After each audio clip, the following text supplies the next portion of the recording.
Hello YouTube ahli, biz bugungi videomizda Thanosni Darkseid bilan solishtiramiz. Agar like bosgan bo'lsangiz, men videoni boshladim. Avvalo ular bilan tanishlar. Darkseid apokalipsisda tug'ilgan, Thanos esa Titan sayyorasida. Agar Darkseid haqida to'liq ma'lumot kerak bo'lsa, u haqida men video chiqarganman. Battleimiz boshlandi. Birinchi bo'lib Thanos hujumni boshlaydi. U kuch toshi bilan Darkseidga zarba beradi, lekin Darkseidga hech narsa bo'lmaydi. Keyin Darkseid o'zining qilichi bilan Thanosga zarba beradi. Thanos esa qilichi bilan zarbani qaytaradi. Keyin Darkseid Thanosning oldiga kelib bir zarbada Thanosni yerga yotqizadi. Keyin Thanos barcha cheksizlik toshlari bilan Darkseidga zarba beradi. Bu zarba natijasida Darkseid uchib ketadi. Keyin Darkseid o'rnidan turib Thanosga Omega nurini ko'zlaridan otadi va Thanos o'ladi. Bu Darkseidning hozirgi versiyasi edi. Agar men kelajakdagi versiyani olsam, Darkseid bitta Omega nuri bilan Thanosni o'ldirardi. Agar ularga vaqt berilsa, Thanos ham yutishi mumkin edi.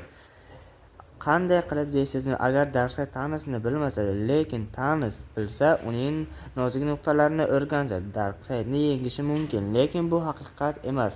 Baribir Darkseid Thanosni o'ldiradi.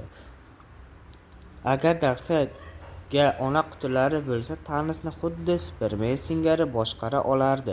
Agar Thanos haqida video chiqarishimni istasangiz, shu videoga 25 ta like olsa.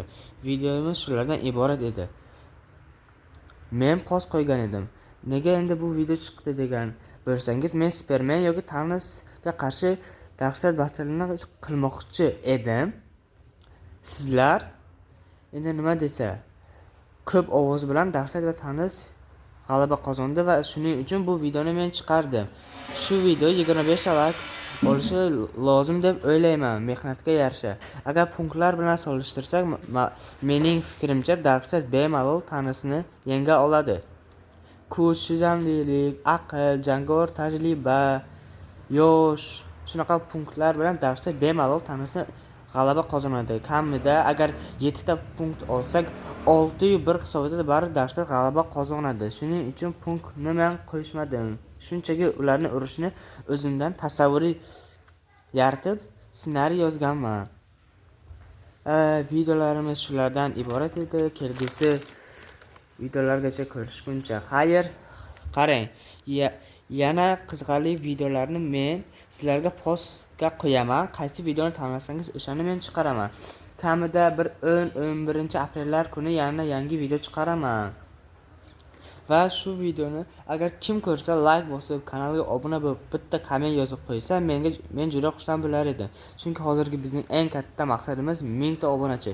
Bunga atigi 100 ta 102 tami shunday qolgan. Shuning uchun obuna bo'lish esdan chiqmasin. Mayli. Hammaga xayr deb qolaman, obunachilar. Yaqin orada jonli efirni kutib qolinglar mendan. Короче, всем пока.